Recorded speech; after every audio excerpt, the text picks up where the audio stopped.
Hello friends, आज हम बात करेंगे नगर या स्थानीय सरकार, जिसकी मुख्य विशेषताएं, संरचनाएं और समस्याएं के बारे में जानेंगे। नगरीयकरण और औद्योगिकीकरण के विकास के साथ नगरीय शासन का महत्व बढ़ता जा रहा है। भारत के वर्तमान नगरीय शासन में नगर निगम म्यूनिसिपल कॉरपोरेशन मतलब कि नगर पालिका म्यूनिसिपालिटी, नगर क्षेत्रीय समिति, टाउन एरिया कमिटीज़, अधिसूची क्षेत्र समितियां, छावनी बोर्ड आदि सम्मिलित है। नगरीय स्थानीय सरकार की ऐतिहासिक विकास मतलब कि ऐतिहासिक भूमिका उसकी।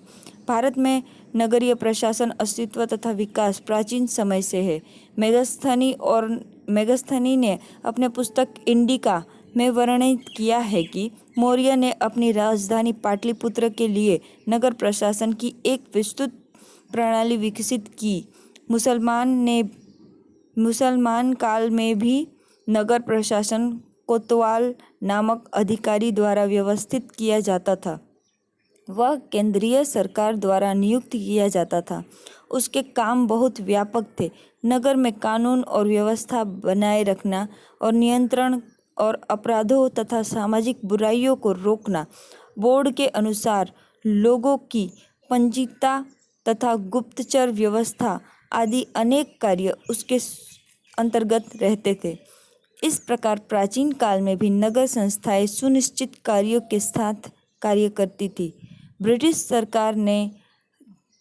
सरकार के आगमन के पश्चात उनके कई कारणों से शहरी क्षेत्रों के लिए स्थानीय स्वायत्त शासन के विषय में सोचा। ब्रिटिश सरकार, देखिए, पहली बात तो ब्रिटिश सरकार हमारे उद्धार के लिए आई नहीं थी। ब्रिटिश सरकार का खुद का स्वार्थ था कि हमारे देश पर राज करना। ब्रिटिश सरकार को ये करने में बहुत सारी दिक्कतें आ रही थी, तो उनको प्राथमिक सुविधाओं के लिए जो बेसिक होता है, पानी, रास्ता, लाइट्स, ये सब की असुविधाओं की वजह से ब्रिटिश सरकार ने सोचा कि स्थानीय सरकार की स्थापना करे कि जो ये सारे कार्य करे और उससे लोगों को भी, स्थानीय लोगों को फ़ायदा होगा, तो वो हमें और ज़्यादा अच्छा काम करके देंगे। और लोगों का जो डिमांड है कि आप हमसे इतने सारे पैसे लेते हो, आप हम पे राज कर रहे हो, लेकिन बेसिक हमको कोई सुविधाएं उपलब्ध नहीं है, तो वो थोड़े टाइम के लिए उनको चुप्पी साधने के लिए ऐसा कार्य कर देंगे, तो वो लोग, उनके डिमांड्स जो हैं वो कम हो जाएंगे, पूरे हो जाएंगे, चुप हो जाएंगे। तो 1687 में चेन्नई शहर में ये सबसे पहला प्रयोग हुआ था स्थानीय सरकार का। उसके बाद 1793 के चार्ट एक्ट के अधीन चेन्नई, कोलकाता तथा मुंबई, ये तीनों महानगरों में नगर निगम स्थापित किया गया था। बंगाल अधिनियम 1842 द्वारा जिला क्षेत्र में नगर सरकारें लागू की गई। नगर प्रशासन का उद्देश्य सार्वजनिक स्वास्थ्य तथा सफाई के लक्ष्यों तक सीमित था। भारत में नगर प्रशासन के विकास का दूसरा चरण 1882 में लॉर्ड रिपन के प्रस्ताव से सुस्पष्ट हुआ। स्थानिक सरकार के इतिहास में अन्य महत्वपूर्ण चरण 1909 में विकेंद्रीकरण पर रॉयल कमीशन की रिपोर्ट में से प्रारंभ हुआ। इसने स्वायत्त प्रशासन के विकास की सिफारिश प्रशासन की हस्तांतरण किया। 1919 के भारत सरकार अधिनियम के अंतर्गत विषयों में से एक अधिनियम बन गया। अधिनियम में एक भाग स्थानीय स्वायत्त सरकार के प्रसार के से संबंधित था। अधिनियम की महत्वपूर्ण सिफारिशें इस प्रकार थी: 1. गैर सरकारी अध्यक्ष के साथ निर्वाचित बहुमत। 2. मताधिकार को बढ़ाना। 3. कर लगाने की स्वतंत्रता। सिफारिशों के आधार पर 1920 से 1930 के दौरान नगर प्रशासन निर्वाचन अध्यक्ष के अधिकार में रहा, जो विचारात्मक तथा कार्यकारी दोनों कार्य करता था। परंतु इस अवधि में नगरीय प्रशासन सामान्यतः भ्रष्ट सिद्ध हुआ। परिणाम स्वरूप 1930 के पश्चात विभिन्न प्रदेशों में कार्यकारी कार्यों को विधायी कार्यों से अलग करने के अधिनियम पास किए गए। स्वतंत्रता प्राप्ति के पश्चात नगर प्रशासन के क्षेत्र में महत्वपूर्ण परिवर्तन किए गए। पिछले 2-3 दशकों के दौरान नगर संस्थाओं को नया प्रोत्साहन मिला। सरकारी तथा मनोनीत सदस्यों की प्रथा को समाप्त करने नगर संस्थानों को अधिक लोकतांत्रिक बनाया गया। अतः प्रशासन को चलाने के लिए नगरीय शासन में निर्वाचित सदस्यों को पर्याप्त शक्ति दी गई। 74वां संविधान संशोधन अधिनियम नगरीय स्थानीय संस्थानों को संवैधानिक दर्जा कब मिला? तो 74वां संशोधन अधिनियम 1992 द्वारा संविधान में भाग 9 क जोड़ा गया। देखिए, ग्रामीण स्थानिक संस्थान के लिए भाग 9 जोड़ा गया और 9 क शहरी स्थानीय संस्थाओं के लिए जोड़ा गया, जिसमें कुल 18 अनुच्छेद है। ग्रामीण में 17 थे और नगरीय संस्थानों में कुल 18 अनुच्छेद है और एक नई अनुसूची 12वीं अनुसूची जोड़ी गई। ग्रामीण में 11वीं अनुसूची जोड़ी गई थी और शहरी स्थानीय संस्थान 12वीं अनुसूची में जुड़ा है। ठीक है, जिसमें उन विषयों पर उल्लेख किया गया है जिन पर नगरपालिका कानून बनाकर अपने नागरिकों के जीवन को सुखी बना सकती है। 74वां संविधान संशोधन द्वारा नगरपालिकाओं के संबंध में निम्नलिखित प्रावधान किए गए। नगरपालिका का गठन। प्रत्येक राज्य में नगरों के लिए निम्नलिखित स्वायत्त संस्थाएं गठित की जाएगी। क किसी संक्रमणकालीन क्षेत्र के लिए अर्थात ग्रामीण क्षेत्र में से नगरीय क्षेत्र के संक्रमणगत क्षेत्र के लिए एक नगर पंचायत चाहे जो नाम हो। ख किसी लघु क्षेत्र के लिए नगरपालिका परिषद। और ग किसी बृहत नगरीय क्षेत्र के लिए नगर निगम।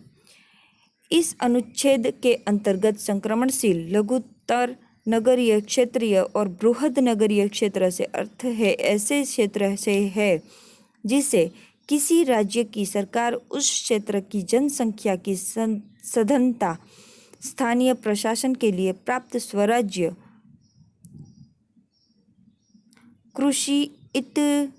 कृषि इतर क्रिया में नियोजित की प्रतिशतता, आर्थिक महत्व या ऐसी ही अन्य बातों को जिसे वह ठीक समझे ध्यान में रखते हुए लोक अधिसूचना द्वारा इस भाग के प्रयोजनों के लिए विनिर्दिष्ट करे।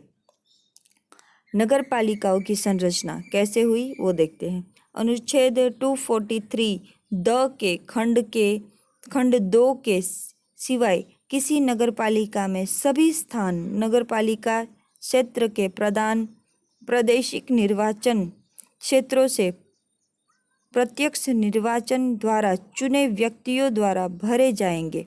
इस प्रयोजन के लिए प्रत्येक नगरपालिका क्षेत्र को प्रादेशिक निर्वाचन क्षेत्रों में विभाजित किया जाएगा, जिसे वार्ड कहा जाएगा।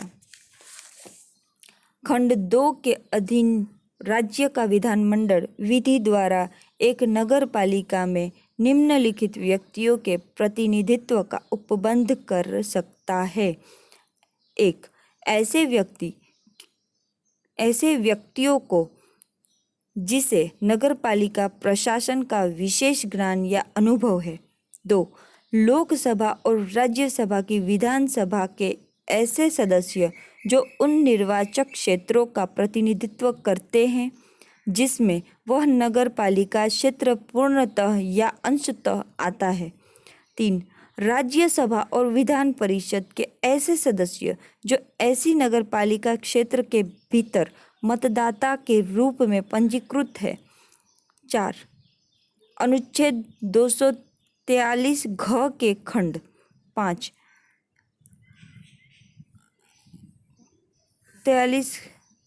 अनुच्छेद 243 घ के खंड 5 के अधीन गठित समितियों के अध्यक्षों को किंतु उपखंड 1 के अधीन निर्दिष्ट व्यक्तियों को नगर पालिका में मत देने का अधिकार नहीं होगा।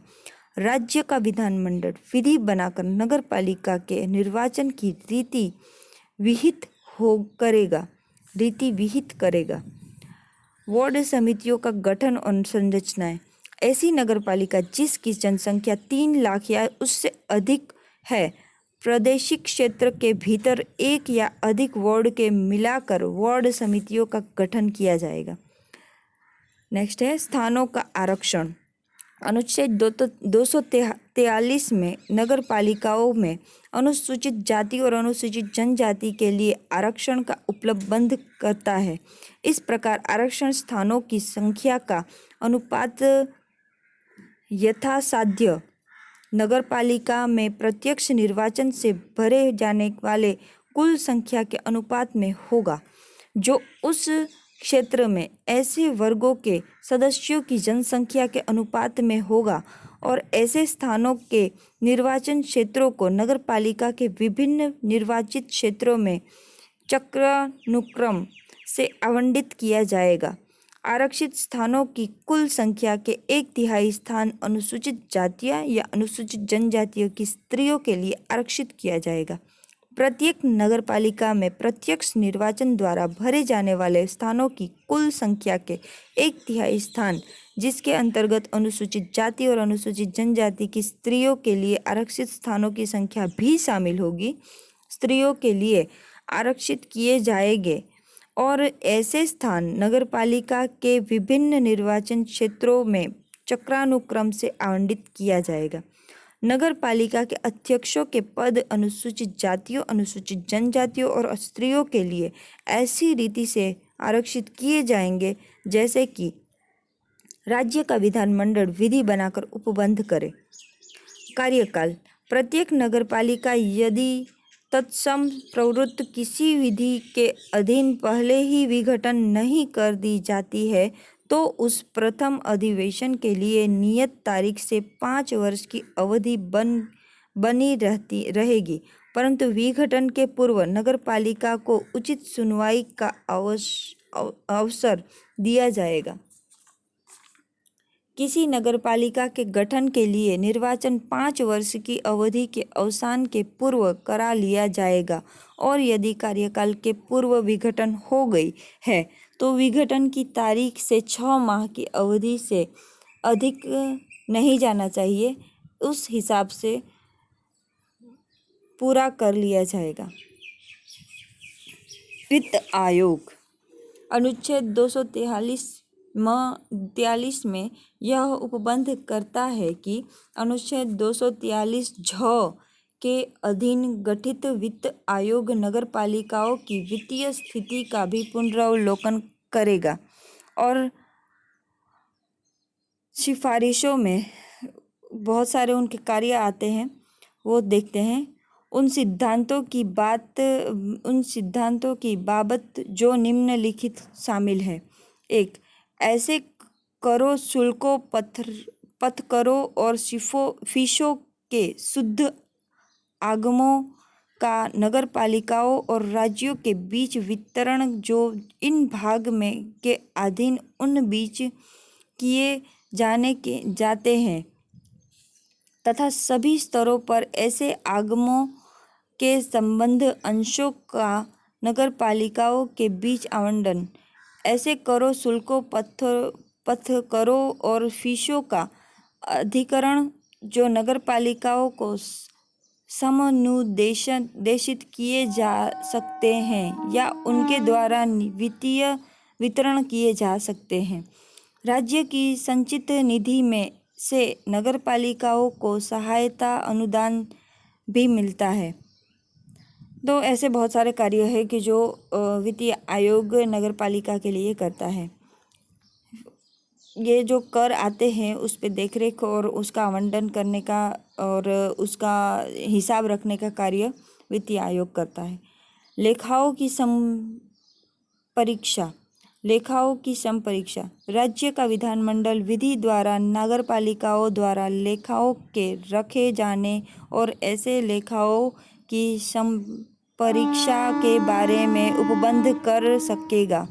नगर पालिकाओं के निर्वाचन। नगर पालिकाओं के लिए निर्वाचन नामावली तैयार करने का और उसके सभी निर्वाचनों के संचालन का अधीक्षण, निर्देशन और नियंत्रण अनुच्छेद 243 द में निर्दिष्ट राज्य निर्वाचन आयोग में निहित होगा।